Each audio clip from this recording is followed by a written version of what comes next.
நிஜ உலகத்துல நம்ம இப்போ வாழ்ந்துகிட்டு இருக்கோம். சரி. இது வந்து நைட்ல நம்ம படுத்துடுறோம். படுத்த பிறகு நிஜ உலகத்துல நம்ம என்ன இது பண்றோமோ அதுக்கு தேவையற்ற ஒரு உலகத்துல நைட்ல இருக்கும். அது எதனால ஏற்படுறதுங்கிறது வெகு நாளா எனக்கு அந்த சந்தேகம் என் மனசுல இருந்துகிட்டு இருக்கு. அத என்ன இரவுல நடக்குது? அதாவது இந்த உலகத்துல நான் எப்படி இருக்கணும், அதே போலவே நைட்லையும் நம்மளுடைய தாய் தந்தையர்கள் இல்லைன்னா இறந்து போனவங்க அவங்களோட உறவாடுறது இல்லை நிஜ அது வேறு உலகத்தில் ஏதோ ஒரு நடமாட்டம் ஏற்படுது. அதனால எனக்கு வந்து தூக்கம் சரியில்லாதது போல் எனக்கு தோணுது.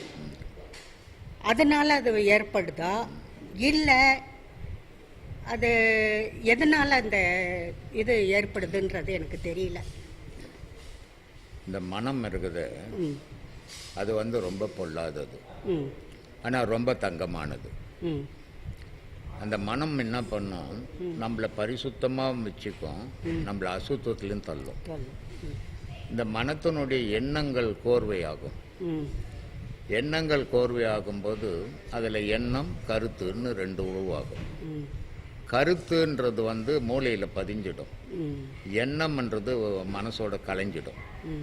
அப்போது இந்த கருத்தில் எதெல்லாம் பதிஞ்சதோ அதெல்லாம் இரவில் கனவுகளாக வரும். அந்த கனவுகளாக வரும்போது உங்களுக்கு ராத்திரியில் தூக்கம் இல்லாமல் ஆக்கிடும். செத்தவங்களெல்லாம் பார்க்குற மாதிரி. செத்தவங்க எங்கே இருக்கிறாங்க? இது நம்மளுடைய உடலை விட்டு உயிர் பிரிஞ்சதுன்னா 16 நாட்கள் வரைக்கும் தான் இந்த உடல் உயிர் வந்து ஆன்மா வேற உடலை எடுக்காது. அந்த 16 நாள் கழிச்ச உடனே அது உடல் இல்லாத உயிர் எங்காது, உயிர் இல்லாத உடல் எங்காது. அப்போ வேற உடல்ல புகுந்துடும். அது புகுந்துட்ட பிறகு எங்க அப்பா இருக்கிறாரு, எங்க அம்மா இருக்கிறாங்க, எங்க அக்கா இருக்கிறாங்க, எங்க தங்கச்சிக்கிறாங்க? யாருமே இல்லை. அவங்க இறந்தவங்க அத்தனை பேரும் பிறந்தாய் போச்சு. ஆனா இந்த மனமாகப்பட்டது அவங்கெல்லாம் இருக்கிற மாதிரி ஒரு பிம்பத்தை உண்டாக்கிக்குது. அந்த பிம்பமாகப்பட்டது உங்களை தூங்க விடாத கொல்லுது, தொல்லை கொடுக்குது. இந்த தெளிவு வரணும். இறந்தவங்க பிறந்துட்டாங்களே, அப்புறம் அவங்க எங்க இருப்பாங்க? இது நம்ம மன கற்பனை அப்படின்றத நீங்க புரிஞ்சுக்கினீங்கன்னா இதெல்லாம் வராது. அதுக்கு நம்ம என்ன பண்ணணும்? தெளிவு போகணும். இது பொய்யா நம்ம இவ்வளவு நாள் வாழ்ந்துருக்கிறோம், தெரியாம எதையோ கற்பனை பண்ணிருக்கிறோம், இனிமேல் அதெல்லாம் கிடையாது அப்படின்றத மனசுக்குள்ளவே நீங்க நினைக்கும் போது அது திரும்ப வராது உங்களுக்கு. அதுக்கு நம்ம தியானம் பண்ணணுமா? தியானம் பண்ணணும். தியானம் பண்ண தெரியுமா? ஒரு ஆத்மா, உடல் எல்லாம் ஆத்மா. நாய் நரி கூட ஆத்மா தான். அது கூட ரோட்ல படுத்து தியானம் பண்ணினுக்குது. மாடு கட்டி வச்சிருந்தா அது கூட அமைதியா படுத்து தியானம் பண்ணுது. தியானம் அதெல்லாம் சும்மா உட்காந்துட்டா தியானமா? இது மாதிரி தான் ஏராளமா இருக்கிறாங்க. தியானம்ன்றது ஒரு குரு இல்லாம நீ பண்ணவே முடியாது. குரு ஒரு வழி காட்டினாதான், அந்த வழியில போனீங்கன்னா தியானம் கை கூடும். தியானம் என்ன அர்த்தம்னு முதல்ல தெரிஞ்சுக்கிறோம். தானம்னு அர்த்தம். தன்னையே இறைவனுக்கு தானம் கொடுக்குறோன்றது தான் தியானம். இது தெரியாம கண்ணை மூடிக்கணுக்கா நான் தியானம் பண்றேங்கன்னா எங்க அக்கா போச்சா, எங்க அக்கா ஊர் போய் சேர்ந்துச்சா, என் பொண்ணு ஸ்கூலுக்கு போயிச்சா, காலேஜுக்கு போயிச்சா, வேலைக்கு போயிச்சான்னு யோசித்துக்கணும் உட்காந்துங்கிறது தியானம் இல்லை. பேரு முட்டாள்தானோன்னு பேர் அதுக்கு. அதனால ஒரு வழி தெரியாத தியானம் பண்ண முடியாது. கடவுள் பக்தி விழிப்புல பண்றீங்க, அதையே பண்ணிக்கின்னு போங்க. சும்மானா ஏன் தன்னையே தான் ஏமாத்திக்கிறீங்க? நான் தியானம் பண்றேன்ட்டு. தியானம்ன்றது வழி தெரியாம தியானம் பண்ணவே முடியாது, யாராலையும் பண்ண முடியாது. அதனால வழி தெரிஞ்சுக்கின்னு பண்ணுங்க. இல்லை அந்த வழி தெரிஞ்சுக்கின்னு பண்ண முடியலையா, இவ்வளோ நாள் எப்படி பக்தி பண்ணீங்களோ அந்த பக்தியை பண்ணுங்க. பக்தியில் போய் கடவுள்கிட்ட எனக்கு என் பிள்ளைக்கு கல்யாணம் ஆகலை, என் பொண்ணுக்கு வேலை கிடைக்கல, என் பிள்ளைக்கு குழந்தை பிறக்கல, இந்த மாதிரி அங்கே வியாபாரம் பண்ணக்கூடாது கடவுள்கிட்ட. இறைவா நான் உன்னை வழிபடுறேன், படைச்சது நீ என்ன எனக்கு தரையோ அதை கொடு அப்படின்ற முறையில் பக்தி பண்ணீங்கன்னா அது தூய்மையான பக்தி. இப்போ ஒரு சிலரால் வந்து கோயிலுக்கு போக முடியல. ஏன்னா இப்போ நாங்கள் எல்லாருமே ஏஜ் எபோவ் 60, I am 70. சரி. இப்போ எங்களால எல்லாம் நினைச்ச நேரத்துக்கு கோயிலுக்கு போக முடியல, சாமி கும்பிட முடியல, காலையில் எழுந்திரிச்சு விளக்கேற்ற முடியல. இதெல்லாம் முதல்ல பண்ணிக்கிட்டு இருந்தோம். காலையில் எழுந்திரிச்சு கோலம் போட்டு இது பண்ணி விளக்கேற்றி குளிச்சு விளக்கேற்றி சாமி கும்பிட்டு இது பண்ணிட்டு இருந்தோம். இப்போ வந்து எங்களால் காலையில் எழுந்திரிக்கவும் முடியல, சாமி கும்பிடவும் முடியல. சரி. சாமி கும்பிட முடியலன்னு இல்லை, சரி சாமி கும்பிடுறோம். ஆனால் வழிமுறை பிரகாரம் எங்களால் செய்ய முடியல. சரி கோயிலுக்கு போக முடியல, ஏன்னா யாராலையும் நடக்க முடியல. சரி. அது மெயினாக இருக்கு. இப்போ அதுக்கு சிம்பிளான ஒரு சொல்யூஷன் எங்களுக்கு கோயிலுக்கு போகணுன்னு அவசியமே கிடையாதும்மா. கோயிலுக்கு போய் தான் சாமி கும்பிடணுன்னு அவசியமே கிடையாது. ஒரு உயிர் பிறந்ததுன்னா சாகிற வரைக்கும் அது சாமி கும்பிட்டு தான் சாகணும்னு அவசியமே கிடையாது. எல்லா உயிர்களும் சாமி கும்பிட்டாலும் சாமி கும்பிடலாலும் வாழ தான் போகுது. அதனுடைய ஆயுட்காலம் வரைக்கும் அது வாழும். அது சாமியே கும்பிடலன்னா கூட சரி, அது ஆயுட்காலம் சாமி கும்பிடல நாளைக்கு செத்து போடணும்லாம் சொல்லக்கூடாது. அதனுடைய ஆயுட்காலம் வரைக்கும் வாழும். ஆனால் இந்த சாமி கும்பிடுறதுக்கும் சாமி கும்பிடாததுக்கும் என்ன வித்தியாசம் அப்படின்னு தெரிஞ்சுக்கணும். சாமி கும்பிடும்போது உன்னுடைய பாரங்களை இறைவன்கிட்ட கொடுத்துட்டேன்ற நினைப்போட வாழற. சாமி கும்பிடாத போது எது செய்தாலும் நான் தான் வாழற. அப்போ மன ஓச்சல் உனக்கு ஜாஸ்தி ஆகுது. அதனால் எல்லாமே இறைவன்கிட்ட கொடுத்துடணும். வீட்டில் ஒரு படம் இருக்குது, அந்த படத்தாண்ட உட்காந்துக்கின்னு கூட சாமி கும்பிட முடியாது. கோவிலுக்கு போவானா போக முடியல, வயசாகி போச்சு, நடக்க முடியல, வீட்டில் உட்காந்து கும்பிட்டுன்னுக்கலாம். சரி, அது கூட முடியல அப்படின்னா உங்களையே நினச்சிக்கின்னு 1 மணி நேரம் உட்காருங்க டெய்லி, அதுவே சாமி கும்பிட்ட மாதிரி. ரொம்ப நன்றி. தியானம் குரு கொடுக்காம வராது, கட்டாயம் வராது. குருவால் தான் தியானமே வருது. ஆமாம். அம்மா அப்பாவோட குருவை பார்த்தோம். அம்மா அப்பாவை குருவை பார்த்துக்கினா எப்படி வந்துடும்? அம்மா அப்பாலாம் எந்த ஞானிக்கும் உபதேசம் கொடுக்கலையா? அம்மா அப்பாவில் கொடுக்க முடியுமா? அம்மா அப்பா சும்மா பெற்று போட்டாங்க, அவங்க ஆசைக்கு சேர்ந்தாங்க, நீ வந்து பிறந்த, அவங்க என்ன பண்ணுவாங்க? குருவால் மட்டும். அதுக்கு தான் சொன்னான், மாதா பிதா குரு தெய்வம்னு உயர்ந்தத்தில் வச்சுக்கிறான் குருவை. குருவை விட உயர்ந்தத்தில் கடவுளை வச்சுக்கிறான். அம்மா அப்பா ரோட்டில் போட்டு வச்சுக்கிறான். அதனால நீங்கள் என்ன நினச்சிக்கிறீங்க, அம்மா அப்பா தான் முதல் கடவுள் அப்படின்லாம் நினச்சி கற்பனையில் சுற்றின்னுக்கிறீங்க. அம்மா அப்பாவை விட உயர்ந்த ஒரு குரு, குருவை விட உயர்ந்த ஒரு கடவுள்னு வச்சுருக்குது. அதனால குரு இல்லாமல் கடவுள் தெரியாது. குரு அடைஞ்சே தீரணும். யாராக இருந்தாலும் சரி, குரு இல்லாமல் அந்த கடவுள் பாதையில் போக முடியாது. ஒரு ஆசிரியர் இல்லாத ஒரு எஸ்எஸ் படிப்பீங்களா? ஏன் முடியாது? படித்தா என்ன? அது மாதிரி தான் இது கூட.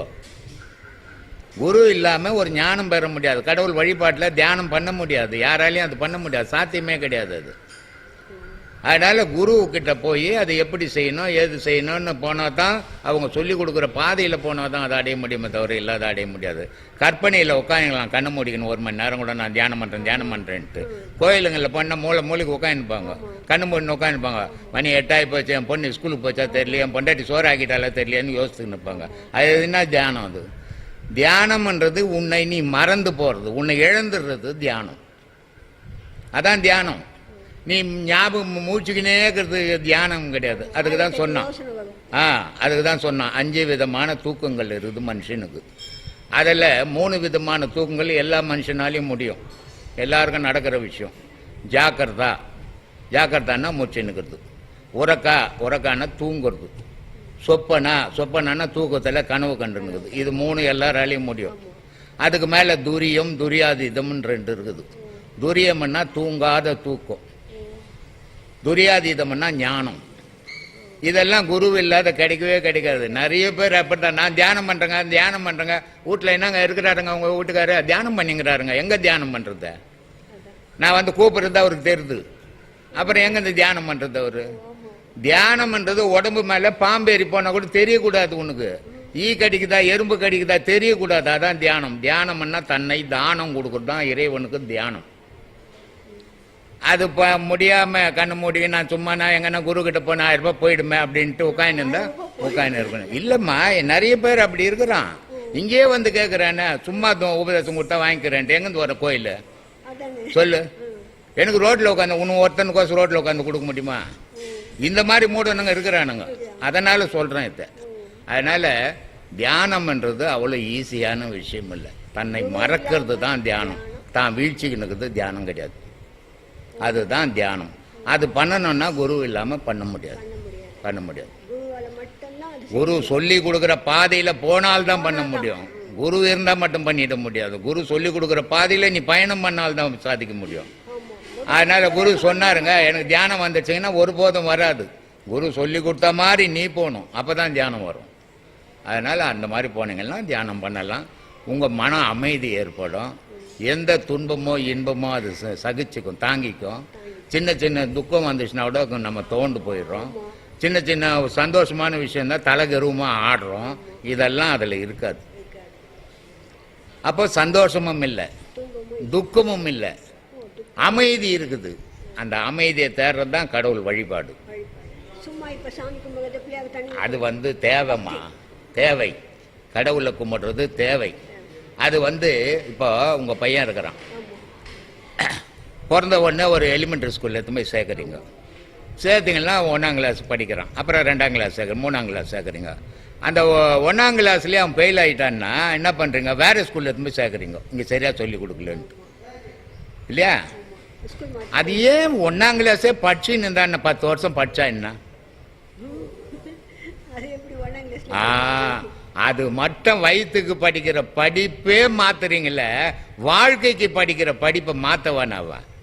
1ஆம் கிளாஸே கோயிலை சுத்தி இந்த சாமி எப்போது உங்ககிட்ட பேசுச்சா? அப்புறம் பேசாத சாமி கிட்டே சுத்தி இருந்தா என்ன?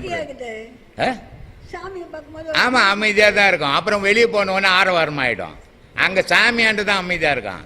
கோயிலை விட்டு வெளியே இறங்கணும்னு பழைய லெவலுக்கு போயிடுவீங்க. அப்போ என்ன பிரயோஜனம் இல்லை. குறிப்பிட்ட காலம் பக்தி அவசியம். ஒரு 10-12 வயசு வரைக்கும் பக்தி அவசியம். 12 வயசுக்கு மேலே இது கடவுள் வழிபாடு வேற ஏதோ இருக்கிற மாதிரி இருக்குது. இது இல்லை போல இருக்குது. சரியை கிரியை யோகம் ஞானமும் 4 பதம் வச்சிருக்கிறாங்களே. அப்போ இதுக்கு வேற எதுவோ இருக்குது, அதில் போகணும் அப்படின்னு தேடணும். அந்த தேடல் தான் தெய்வத்தாண்ட போய் சேர்க்கும். நீ தேடாமல் அந்த கோயிலே சுற்றி சுற்றி வந்தீங்கன்னா ஒன்றும் தெய்வத்தாண்ட போய் சேர்க்காது, சேரவும் மாட்டேன். அதனால உன் மனசை ஏதோ இருக்குது, வேற எதுவோ இருக்குது, வேற எதுவோ இருக்குது, அது கடவுள்ன்றது எது அப்படின்னு பார்க்கணும். இப்போ இந்த கோயிலில் முருகன் வச்சுக்கிறோம், இன்னொரு கோயிலில் சிவன் வச்சுக்குது, இன்னொரு கோயிலில் பெருமாள் வச்சு, இதில் எது கடவுள் சொல்லு? எதுமா கடவுள்? எல்லாமே கடவுள்னா எப்படி இருக்க முடியும்? முனியம்மாவும் கன்னியம்மாவும் ஒன்னா? வேற வேற வாச்சா? அப்புறம் இது எப்படி ஒன்னாகும்? இது வேற அது வேறவா தானே இருக்கணும்.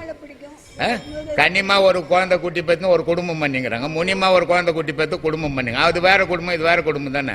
அது மாதிரி கடவுள்லாம் குடும்பமாக பண்ணிக்கிறது, கும்பல் சேர்த்துக்கின. இது சாமி படைச்சது தப்பு இல்லைம்மா, நம்ம வணங்குறது தப்பு.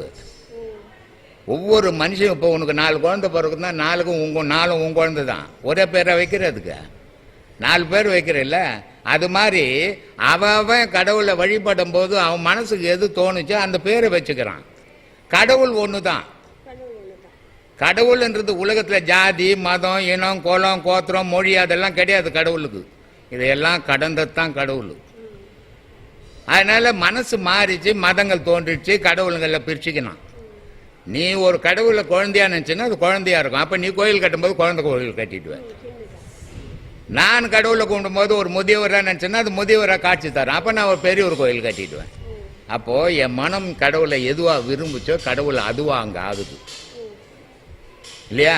அதுக்கு தான் கோயில். அப்போ எதுவா நினைச்சியோ அதுவா ஆச்சு. நான் கூட அப்படி நினைக்கணுங்க, எனக்கும் கடவுள் காட்சி தரணுங்கன்னு யோசித்தீங்களா ஒரு நாள்னா? யோசிக்கவே இல்லையே. யாரோ வச்சதெல்லாம் போய் கும்பிட்டுன்னுக்குறீங்க. நீங்களும் அதை யோசிங்க. உங்களுக்கும் இறைவன் காட்சி தருவான். இறைவன் யாருக்கும் பகையானவன் இல்லை, யாருக்கும் வஞ்சனை பண்றவன் இல்லை. நம்ம மனம் வஞ்சனையா இருக்குது, இறைவனை நாடலை. நாடத்துக்கு வழி தேடி போகணும். ரொம்ப நன்றி. நீங்க யாருன்னா கேட்கணுமாப்பா? கொன்று என்று தான் சொல்றேன்னு சொல்றீங்க. ஆனால் எல்லா மதங்கள்லையும் எல்லா உயிர்களையும் கொன்று தின்று வாழ்ந்து கொண்டு இருக்கிறோம். அப்படி இருக்கிற மனிதனால் இறைநிலை எப்படி அடைய முடியும்? இறைநிலையை அடைய நிச்சயம் சைவமாகத்தான் வாழ வேண்டும். சைவமா அசைவமான்றதே கிடையாது. அவன் மனம் சைவமாச்சா அதான் முக்கியம். சைவம் இருக்கட்டும் அசைவம் உலகத்தில் இருந்துட்டு போட்டோம். உலகத்தில் இருக்கிறவனே நீ உன்னால மாற்ற முடியாது. நீ மாறிக்கோ. உன்னால உன்னை மாத்திக்க முடியுமான்னு முயற்சி பண்ணு. உன்னை வரைக்கும் மாறு. உலகத்தை மாற்ற. அவன் கறி துண்டுறானே, இவன் துண்ட, ஒருத்தன் திருடுறான், நீ போய் திருடுவியா? இன்னொருத்தனை யோசிக்கவே கூடாது. உன்னை யோசி, உன் வாழ்க்கையினுடைய பயணம், நான் போறது சீரான வழி, நான் இறைவன் அடைவேன், நான் எந்த பாவத்துக்கும் ஈடுபட மாட்டேன் எதையும். அதனால்தான் ரொம்ப அழகா சொன்னாரு, மண்ணுயிரை கொன்று தின்று உழலாமல் தன்னுயிர் போல் நினைத்து தவம் முடிப்பது எக்காலம் பத்திரிகை. அதனால அடுத்த உயிரையும் நான் என்னுடைய உயிர் மாதிரி நினைச்சிட்டேன்னா பாவங்கள் பண்ண மாட்டோம். ஆனா நான் தான் உயர்ந்தவன் மற்றெல்லாம் தாழ்ந்தவன் நினைக்கும் போது 1000 பாவம் பண்ணுவான். ஏன்பா கறி சாப்பிட்ற, கடவுள் சொன்னார எங்கன்னா கறி சாப்பிடாதுன்னு சொன்னான் கேட்குறான். அப்புறம் அவனுக்கு எப்படி பதில் சொல்லுவேன்? சொல்லுவேன், அவனுக்கு போய் எப்படி பதில் சொல்ல முடியும்? பிற உயிர்களை கொல்லுவதே பாவம். கொல்லுவேன் நான் தின்றதுக்கு தான் படிச்சிருக்குது. எல்லா உயிரும் கொண்டுதானே தின்னுக்குது. அப்புறம் நான் தின்ன மாட்டேன் என்ன அப்படின்னு கேட்கறான். மூடங்கிட்ட பதில் பேசிக்கின்னு இருக்கிறது இல்லை நம்ம வேலை. நம்ம எதை தேடுறோமோ அதை தேடிக்கின்னு போனோம். அவன் வந்தா வரலாம், நடுக்கடல் ஒன்று சாவட்டுமே, நமக்கு என்ன போச்சு? அதனால நம்ம எதையும் கொள்ளாம, நம்ம எந்த பாவத்திலையும் ஈடுபடாம நம்ம வாழ்க்கை பயணம் தொடரட்டும். அதை பாருங்க, உலகத்தை பார்த்து வாழ்ந்தீங்கன்னா உங்க நிம்மதி எழுந்துருங்க, நீங்களும் கெட்டு போறதுக்கு வாய்ப்பு கிடைக்கும். சொல்லுங்க. சரிங்க. ரொம்ப சொன்ன அருட்பெரும் ஜோதி அருட்பெரும் ஜோதி தனிப்பெருங்கருணை அருட்பெரும் ஜோதி. எல்லா உயிர்களும் இன்பற்றிருப்பதை அப்படி வேறொன்றும் அறியேன் பராபரம். என் வாழ்க்கையிலே ஒரு குருவை கண்டேன், பல மகான்களையும் கண்டேன், காஞ்சி பெரியவரையும் என்னுடைய சின்ன வயதிலே கண்டேன். நான் அவருடன் செல்ல இயலவில்லை. சென்றிருந்தால் என்னுடைய நிலைமை மாறியிருக்குமா இருந்தது. இருந்தாலும் அதன் பிறகு உங்களைத்தான் என்னுடைய குருவாக ஏற்றுக்கொள்ளாவிட்டாலும் நீங்கள் குருதான். உங்களுடைய அனுபவம் எனக்கும் சிறிதும் துளிகூட எட்ட முடியாத நிலையில் நீங்கள் இருக்கின்றீர்கள். இந்த இயக்கம் உண்டும் உறங்கியும் மலங்கொழித்தும் ஒரு நாள் ஓடிக்கொண்டு விட்டது. இனி இயற்கையினுடைய வழியிலே எனக்கு செல்வதற்கு உங்களும் என்னுடைய பெற்ற தாய்தந்தரையும் மூதாதைகளையும் நினைத்து உருவாகி நீங்களும் எனக்கு பேரொள் புரிய வேண்டும். அதுவே என்னுடைய இயக்கம். அவர் பேசுறது கேட்குதா? எங்கேருந்து வரீங்கன்னு சொல்லுங்க. ஏன் நான் திருவனந்தபுரத்துலேருந்து வர்றேன். ஒரு தனியார் துணிக்கடையில் தொழிலாளியாக வேலை பார்க்குறேன். இடையில கொஞ்சம் நாளைக்கு வெளியில் போயிட்டு வந்தேன். அப்புறம் அங்கே வேலை முடிஞ்சதுனால இப்போது என்னுடைய சகோதரனுடைய ஒரு இதில் சும்மா இருக்க வேண்டாம், ஒரு தொழில் செய்து இப்போ சும்மா இருக்கிறது நல்லா இல்லை அப்படின்னு சொல்லிட்டாங்க. சகோதரனுடைய பேச்சுக்கு நான் மதிப்பு கொடுத்து இவ்வளோ நாள் சகோதரியும் மனசார அப்போ சின்ன இது இருந்தாலும் அந்த சகோதரியை எப்போதும் வேண்டிக்கிட்டு, சகோதரியை இன்னும் நல்லா இருக்கணும். குழந்தைகளும் இருக்குது, அந்த குழந்தைகளுக்கும் நல்ல ஒரு கல்யாணம், குழந்தைகள், சகோதரர்கள் அவங்களுக்கும் குழந்தைகள் இருக்குது. பெரியவங்க அவங்களுக்கு ஒரு ஆசீர்வாதம் கொடுத்து நல்ல வாழ்க்கை வேண்டும். நான் இடையில பக்கத்தில் கோயிலுக்கெல்லாம் போயிட்டு வர்றது உண்டு. ஆனால் குருஜி சொன்னதுனால அது ஓரளவு 12 வயசு வரை நிறுத்திக்கணும் அப்படின்னீங்க. மேற்கொண்டு நான் எனக்கு என்னுடைய ஒரு வழியை, இந்த இயற்கையினுடைய வழியில் எனக்கும் எங்கள் குடும்பத்துக்கும் நல்லா அமையணும். குருஜி தான் முடியும். உலகத்திலேயே இந்து மதம் மாதிரி ஒரு அற்புதமான மதம் உலகத்தில் எந்த மதமும் கிடையாது. எல்லா மதமும் ஒரு வித வழிபாடு. இந்து மதத்தில் மட்டும்தான் 4 வித வழிபாடு. முதல்ல கோவிலுக்கு போய் குழந்தையா இருக்கும்போது இது சாமி, இதை கும்பிடுங்க, இது கும்பிட்டா இது நம்மளை விட உயர்ந்தது, நமக்கு நன்மை செய்யும் அப்படின்னு சொல்லிவிடும். அதுக்கப்புறம் அந்த சாமி மேலே பாடல்களை பாடி வழிபடுறோம். அதுக்கப்புறம் போய் வழிபட்டோம் பதில் சொல்ல, பாடி வழிபட்டோம் பதில் சொல்ல, அப்போ வேற ஏதோ பெரியவங்க வச்சிருக்கணும்ன்ட்டு யோகத்தில் போகிறோம். யோகத்தை முடித்த உடனே ஞானம் கிடைக்குது. ஞானம் கிடைக்கும் போது தான் கடவுளுடைய அருள் கிடைக்குது. அப்போ இத்தனை விதமாக வேற எந்த மதத்திலையும் இல்லை. எல்லா மதமும் போய் வழிபடும். ஆனால் உலகத்தில் உள்ள எல்லா பின்னாடி தோன்றிய மதங்கள், கிறிஸ்துவ மதம், முஸ்லீம் மதம், புத்த மதம், எல்லா மதங்களும் பின்னாடி தோன்றிய, இந்து மதத்துக்கு பின்னாடி தோன்றிய மதம். ஆனால் இந்து மதம் எப்படி கீழே தலையை சாய்ச்சி புட்டத்தை மேலே தூக்கி வழிபடுதோ அப்படி தான் உலகத்தில் உள்ள அத்தனை மதமும் வழிபடும். ஏன்னா அதுதான் இறைவனுடைய இயக்கம். இறைவன் மனிதனுக்குள்ளே தான் இருக்கிறான்னு நான் பல வீடியோக்களில் சொல்லின்னுக்கிறேன். ஆனால் மனிதன் தனக்குள்ளே இருக்கிறத தேட சிரமப்பட்டுக்குன்னு எங்கேயோ ஒரு கோவிலில் போய் எதையோ தெய்வத்தை வழிபட்டேன்ற ஒரு மனசாந்திக்கு கும்பிட்டுருவார். ஆனால் அது கும்பிடுறது தவறு கிடையாது, நல்லது. நம்மளை விட உயர்ந்த பொருள்ன்றது எப்போ மனசுக்குள்ளே ஊறி போதோ அப்போ அதுக்கிட்ட ஒரு பக்குவம் வரும். அந்த பக்குவம் வரும்போது தான் அடுத்தது நம்ம தேட ஆரம்பிப்போம். அந்த தேடல் தான் இந்த யோகம். இந்த யோகத்தில் வர்றது பெரிய விஷயமே கிடையாது. யார் ஒன்றா வரலாம், யார் ஒன்றா போகலாம். ஆனால் அதில் நிலைச்சு நின்று அந்த இலக்கை அடையணும். அப்போ தான் அந்த யோகத்துக்கு வரணும். இல்லைன்னா அந்த பக்தியிலே இருந்துட்டு போயிடலாம். யோகத்துக்குள்ள வரோம்னா நம்ம இறைவனை அடையணுன்ற வைராக்கியம் இருக்கிறோம் மட்டும்தான் வரணுமே தவிர சும்மா ஏதோ வந்தோம் போனோம் ஒரு குரு கிட்ட வந்து உபதேசம் வாங்கிட்டா நான் கடவுள் பார்த்தா ஒண்ணுமே பண்ண முடியாது. பக்தியை விட மோசமா போயிடும். அதனால பக்தி பண்றதே மேலு இல்ல. பக்தியை கடந்து இதுல வரணும்னு சொன்னா இதை அடையணும் நான் என்ற வைராக்கியம் அந்த இலக்கு எட்டணும். அதுதான் யோகத்தினுடைய முடிவு. அப்படி போனீங்கன்னா உங்க தெய்வ தரிசனம் கிடைக்கும். நீங்களும் மனசு எந்த சலனமும் இல்லாத மனித வாழ்வு உலகத்துல நடக்கும்.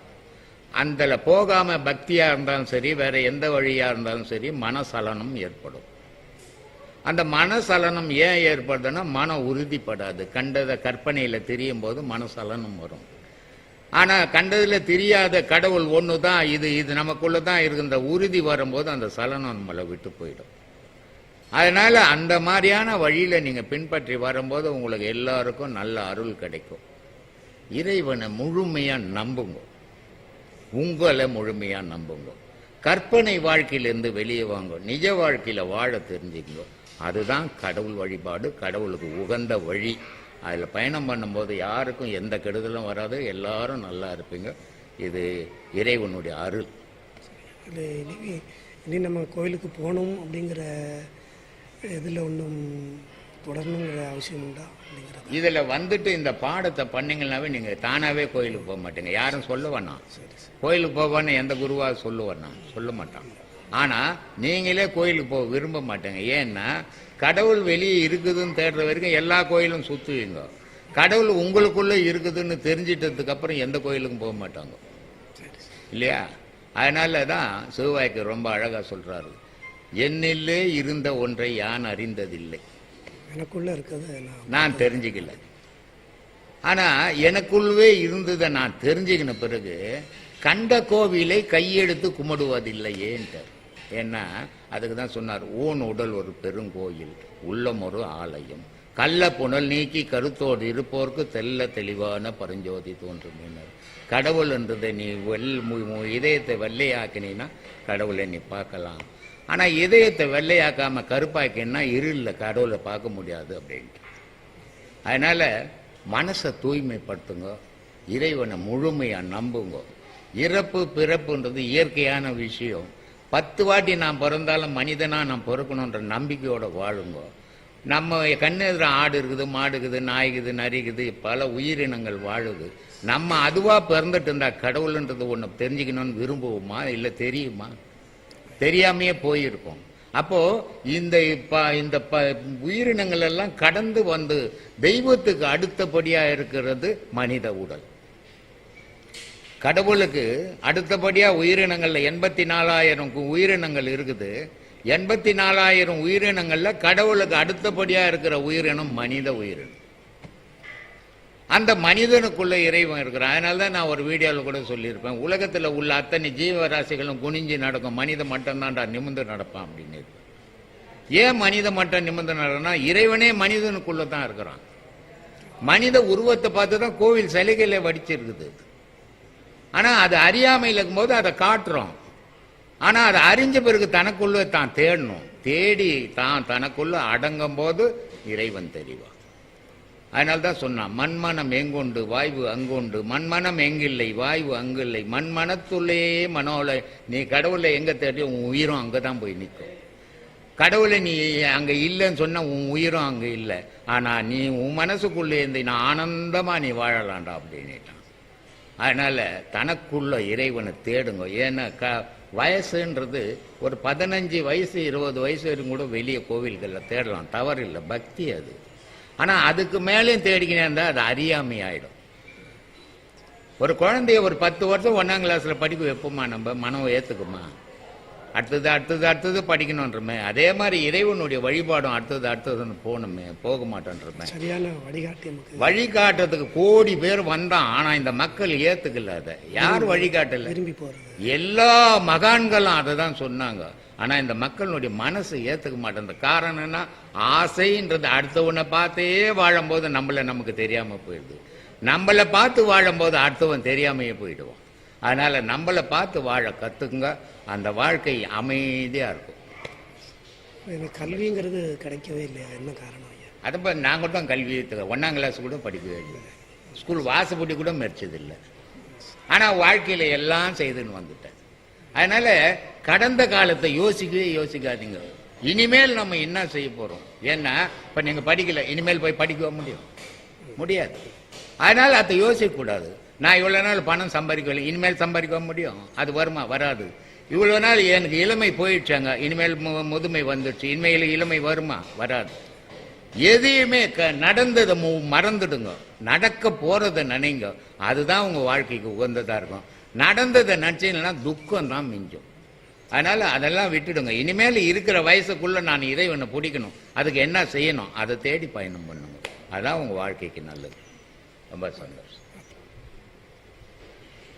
அனைவராலும் ஆன்மீக பாதையில் வர இயலவில்லை. ஆசைப்பா. ஆன்மீகம்ன்றது என்னன்னா ஆசையை விடணும்ன்றது. யாரு விட விரும்புவான்? அந்த ஆசை எவனுக்கு அளவோடு இருக்குதோ அவன் பட்டும் படாத ஆன்மீகத்தில் இருக்கிறான். ஆசை அளவு மீறி இருக்கிறோம், ஆன்மீகத்துக்குள்ள வாசப்படியை கூட மெரிக்க முடியாது. அவன் ஆசையிலே அலையிடுவான், அங்காடி நாய் மாதிரி. அவன் வந்து எங்க இந்த ஆன்மீகத்துக்குள்ள வர முடியும்? அதனால உலகத்துல எல்லாரும் ஆன்மீகத்தில் இருக்கிறன்னு சொல்லுவான். ஆன்மீகம்ன்றது இன்னும் என்னதுன்னு அறியாமை சொல்ற விஷயம். பக்தியில் இருக்கவங்க கூட நாங்க ஆன்மீகவாதி நீடுவான். எல்லாரும் ஆன்மீகவாதின்னு. ஆன்மீகம்ன்றது பக்தின்றது எல்லாராலையும் பண்ண முடியும். ஒரு குழந்தை கூட போய் பக்தி பண்ண முடியும், ஆனா ஆன்மீகம் பண்ண முடியாது. ஆன்மீகம்ன்றது ரொம்ப கடுமையானது. பக்தின்றது பரவசத்துக்கு அடிமையாகக்கூடியது, சந்தோஷத்துக்கு அடிமையாகக்கூடியது. ஆன்மீகம்ன்றது தனக்குள்ளவே தன்னை உருக்கிக்கிறது ஆன்மீகம். அந்த உருக்கிக்க யாரும் விரும்ப மாட்டான்.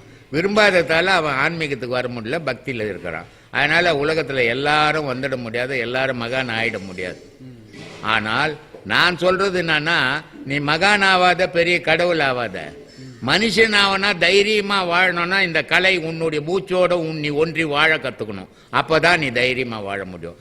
இல்லைன்னா சின்ன ஒரு விஷயம் நடந்துச்சுன்னா ஒரே ஒரு மாசம் வீட்டை விட்டு வெளியே வர மாட்டேன். இல்ல ஒரு சின்ன ஒரு ஃபங்க்ஷன் நடந்துச்சுன்னா அந்த தெருவே அந்தம் பண்ணிடுவேன். இது மனிதனுடைய சுபாவம். காரணம் என்னன்னா, துக்கத்திலையும் விழுந்துடுறான், சந்தோஷத்திலையும் ஆட்டம் ஆடுறான். ஆனா உன் உயிரோட ஒன்றி வாழும் போது துக்கமும் இல்லை, அங்க சந்தோஷமும் இல்லை, அங்க அமைதி மட்டும் இருக்குது. அமைதியில வந்து உன் மனம் துன்பப்படாது, துக்கத்துல துன்பப்படும். அப்ப துக்கத்தையும் தூக்கி போடு, சந்தோஷத்தையும் தூக்கி போடு, அமைதியை விரும்பு மனம். அப்ப உயிரோட ஒன்றி வாழ கத்துக்கினீன்னா தைரியமா வாழ்வ. உயிரோட ஒன்றி வாழாத, உலகத்தோட ஒன்றி வாழ்ந்தீங்கன்னா பயந்து பயந்து தான் வாழ்ந்தாகணும். சொல்லு. ஒரு கேள்வி கேட்டிருக்காங்க. மற்ற தியான முறைகளை விட நம்மளுடைய தியான முறை சற்று கடினமாக இருக்கிறது மாதிரி சொல்றாங்க, கேக்குறாங்க. இப்போ இங்க 2-3 சீடருங்க வருவாங்க. இங்கேருந்து திருவள்ளூருக்கு போகணுன்னா பஸ்ஸுக்கு ஒரு 10 ரூபாய் 5 ரூபாய் வச்சா திருவள்ளூருக்கு போயிடலாம். ஆனால் அவங்க அந்த துட்டு செலவாயிட போகுதுன்றதுக்காக என்ன பண்ணுவாங்கன்னா, நாங்கள் வாக்கிங் போகிறோம், நடந்தே போவோம். நம்ம இந்த மாதிரி நடக்க முடியறோம் போயிடுவான். இப்போ என்ன மாதிரி நடக்க முடியாதவன் என்ன பண்ணுவான் சொல்லு? என்ன மாதிரி வயசாச்சு, என்னால் நடக்க முடியாது. நான் என்ன சொல்லுவேன்? ஐயோ நடக்கிறது கடினமா இருக்குதுன்னு தானே சொல்லுவேன். ஆனா நடக்க முடிஞ்சவன் நடந்து போயிடுவான். அத மாதிரி இந்த தியான முறையை எவன் கடினம் நினைக்கிறானோ அவன் அதுல பயணம் பண்ணவே முடியாது. இது எவன் ஒருத்தன் அடையணுன்ற வைராக்கியத்தோடு இருக்கிறானோ அவன் மட்டும்தான் அடைவான். அதனால இது தியான முறை கடுமை இல்லை, இவன் மனம் கடுமையா இருக்குது. மனம் அதுக்கு தயார். அதுதான் காரணம். சொல்லுப்பா. அது போன்ல கேக்குறவங்க வந்து ரொம்ப ஈஸியா இருக்குமாங்க, எளிமையா இருக்குமா, கொஞ்சம் சீக்கிரமா நம்ம. நான் என்ன சொல்றேன், அந்த மாதிரி ஆளுங்களே இங்க கூப்பிடாத.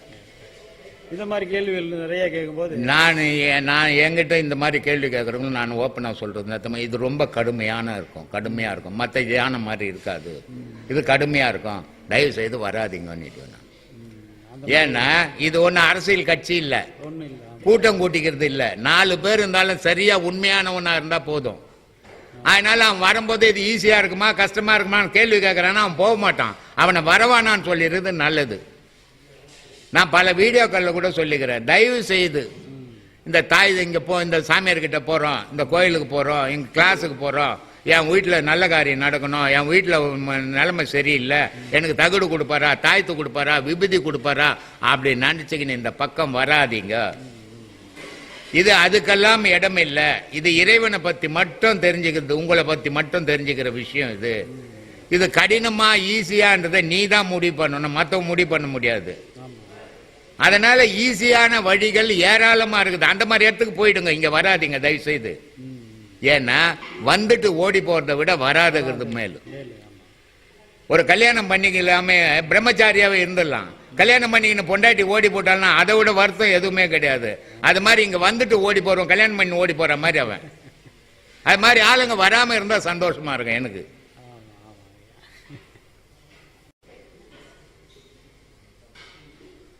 சமாதி நிலையை அடைந்த பிறகு மறுபடியும் மனம் விழித்து இயல்பு நிலைக்கு திரும்ப முடியுமா, அல்லது மனம் முற்றிலும் முடங்கி விடுமா அப்படின்னு கேட்டிருக்காங்க. யார் அவர் கேட்கிறவர்?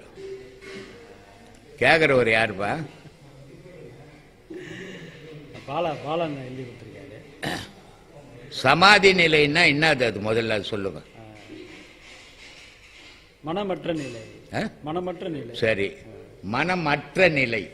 மனம் போச்சுன்னா நீ என்ன ஆவ? மனுஷன் போயிடுவான், மனுஷனே போயிடுவான். மனம் இருக்கிறதால தான் உனக்கு மனுஷன் என்ன பேரு. மனம் போச்சுன்னா நீ எங்க பிணமா இல்ல மாறிடுவ. இதெல்லாம் ஏதோ ஒரு கேள்வி கேட்கணும்ன்றது கேட்க கூடாது. அறிவுபூர்வமான கேள்விகளா இருந்தா நான் பதில் சொல்ல தயாரு. சும்மா முட்டாள்தனமான கேள்விகளா நான் பதில் சொல்லி இருக்கிறது இல்லை.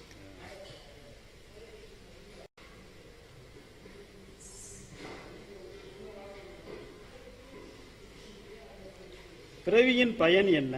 பிறவியின் பயனை உத்தமனை காண்பதற்கு என்றால் பிறந்தவுடனேயே ஏன் அனைவராலும் இந்த ஞான பாதையில் அடியெடுத்து வைக்க முடியவில்லை? பிறந்த உடனே பேசுவியா? பேச முடியாது. பிறந்த உடனே படிப்பியா? ஏன் படிக்க மாட்டேன்ற? கொஞ்சம் கொஞ்சமா தான். ஏன் பேச முடியாது? நீ பேசுறதுக்கு தானே பிறந்த, அப்புறம் ஏன் பேச மாட்டேன்ற? ஞானம் என்ன கிள்ளுக்கிறியா? உலகத்துல இருக்கிறதுலயே ஞானத்தை அடையிறது தான் கடினமான பாதை. மற்றதை எல்லா ஜீவராசியும் வாழுது அதனுடைய வயிற்றுக்காக. நீயும் வயிற்றுக்காக வாழறது. உலகத்துல எல்லாராலையும் வாழ முடியும், அறிவுக்காக வாழ முடியாது, கடினம் அது. ஞானம்ன்றது அறிவுக்காக வாழறது, வயிற்றுக்காக வாழறது இல்லை. அதனால அது கடினமானது, அதை எல்லாராலையும் அடைஞ்சிட முடியாது. ஒரு உயிரினங்கள் எல்லாமே சாப்பிடுது, எல்லாமே உயிர் வாழுது. அது மாதிரி நீ ஒரு ஜீவன் வந்துட்டு போய ஏன் மனுஷன் சொல்லிக்கிற? சொல்லு. மனுஷன்னா மாறுபடுறவன் அர்த்தம். ஜீவன்னா பிறக்கும் போது எப்படி இருந்ததோ அப்படிதான் கடைசி வரைக்கும். ஒரு அணில் பிறந்துச்சுன்னா சாவர வரைக்கும் அதுக்கு அணில் தான். புலி பிறந்துச்சுன்னா சாவர வரைக்கும் புலி தான். உனக்கு என்ன பேரு? மனுஷன். குழந்தை, மனுஷன், பெரியவர், போனோம், இத்தனை பேருக்குது உனக்கு. அப்ப அதுக்கு ஏத்த மாதிரி நீ வாழ கத்துக்குவானவா? அதனால எதையோ உன்னை யோசிக்க கூடாது, உன்னை யோசிக்க தெரிஞ்சுக்க முதல்ல. அதனாலதான் சொன்னாங்க இந்த உடல் எதுக்காக அமைஞ்சதுன்னா உத்தமனை பார்க்கறதுக்குடான்னு அம்மா. ஆனா நீ உத்தமனை பாடுறன்னா மத்தவனையே பார்த்து தெரிஞ்சுங்கிற. நீ மத்தவனை நீ பார்க்கிற வரைக்கும் நீ வாழ்க்கையில வழங்கவே மாட்ட, உலகத்தோட சாவுவே. நீ உத்தமனை பார்த்துட்டீங்கன்னா உத்தமன் இருக்கிற இடத்துக்கு போயிடுவே நீ. இதனால அம்மா சொல்லிச்சு உத்தமனை பாரு அப்படின்னு. அதனால பிறந்த உடனே நான் எழுந்து ஓடிடுறேன் உத்தமங்கிட்டன்னு ஓட முடியாது. இந்த மாதிரி மூடத்தனமான கேள்விகள்லாம் கேட்குறாங்க. என்ன பண்றது?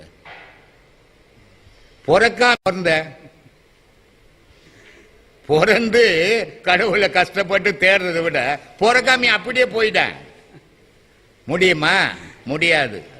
இன்பம் எப்ப தெரியுமா தெரியும்? துன்பத்துல தான் தெரியும். நிழலினுடைய அருமை எப்ப தெரியும் தெரியுமா? வெயில்ல தான் தெரியும். குளிர்னுடைய நடுக்கம் எப்ப தெரியும் சொன்னா இதமான வெயில்ல தான் தெரியும். அது மாதிரி பிறந்து இன்ப துன்பத்துல அடைஞ்சு கடவுளை அடைஞ்சாதான் அதுதான் வழி. அதை விட்டு நான் பிறந்த உடனே போட்டானே, பிறக்கிறதுக்கு முன்னே போயிருக்கலாமே அப்படின்னு இந்த கற்பனையில திரியிறவனுக்கெல்லாம் பதில் இல்லை சாமி. உறவுங்கிறது வந்து குரு சீடன் உறவு, அது பல ஜென்மங்களுக்கு தொடருமா? இல்ல ஒரு ஜென்மத்துக்கு மட்டும்தான் அதுவா? ஜென்மத்துக்கு ஒரு ஜென்மத்துல 5 வருஷம் குரு சீடம் உறவு இல்ல, அப்புறம் ஜென்மத்துக்கு போய் தேடுற.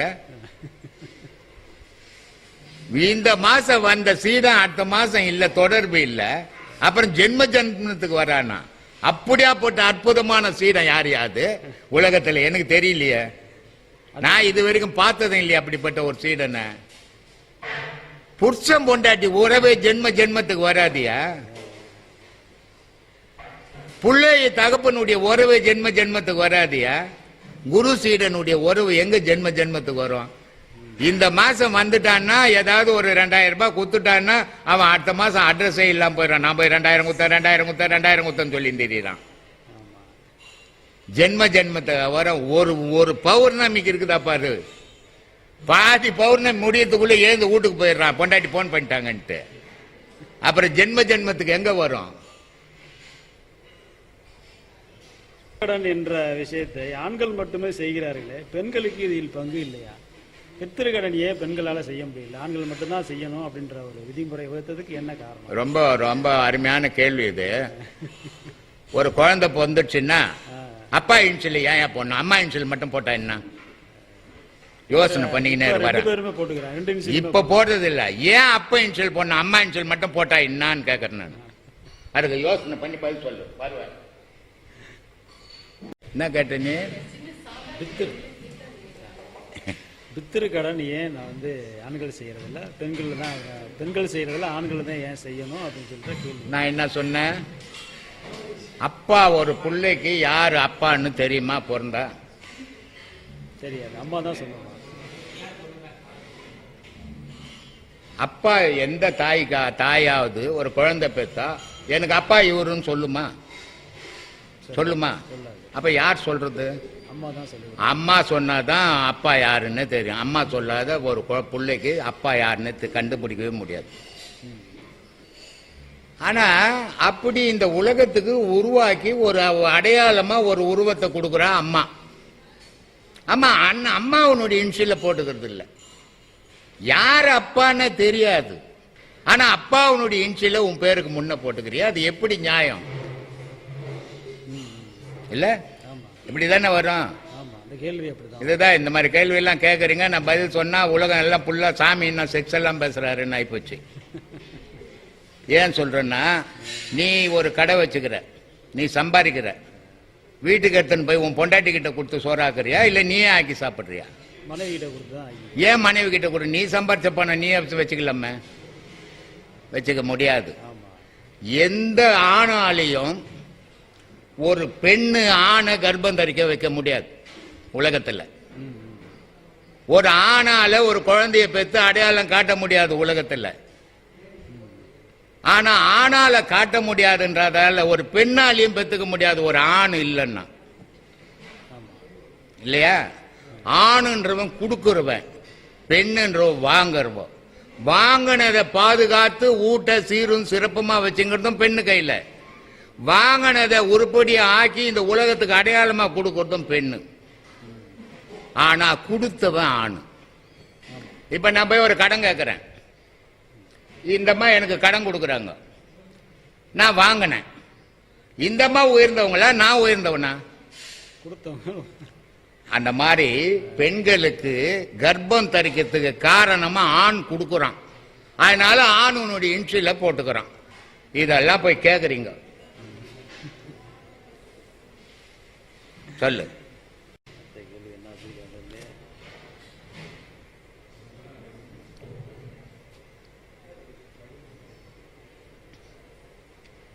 முக்தியை பத்தி கேட்டிருக்காங்க. கூட்டை விட்டு வெளியே போயிடுறது முக்தியா இல்ல கூட்டுக்குள்ளேயே இருந்துகிறது முக்தியா? இது யார் கேட்கணும்னா அதை பத்தி தெரிஞ்சவன் கேட்கணும். சும்மா துண்டு பேப்பர்ல படிச்சுட்டுலாம் கேட்கக்கூடாது. முக்தின்னா என்ன அர்த்தம்னு சொன்னீங்கன்னா நான் முக்தியை பத்தி சொல்றேன். முக்தின்னா என்ன அர்த்தம்? முக்தி என்னன்னா 3 தீ உகாரம் மூணு ஒண்ணு சேரணும் அப்படின்னு சொல்லியிருக்கீங்க. ஆமா, 3 தீ ஒன்னா சேர்ந்தா முக்தி.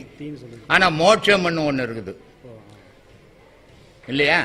மோட்சம் ஒண்ணு இருக்குது இல்லையா? அப்ப முக்தினா என்ன, மோட்சம் என்ன?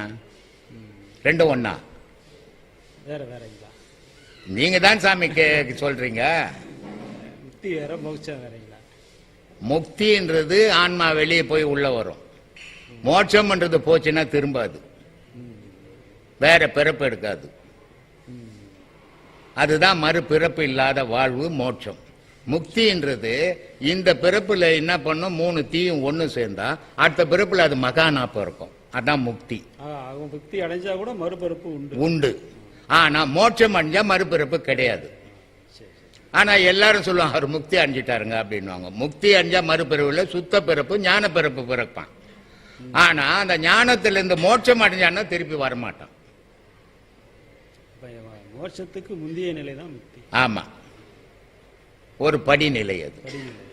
இது மாதிரி இது. இதெல்லாம் எதுனா தெரியாது, எது என்ன ஏதின்னு வந்து எது என்ன கேட்கறது, இது என்ன நியாயம் தெரியும்.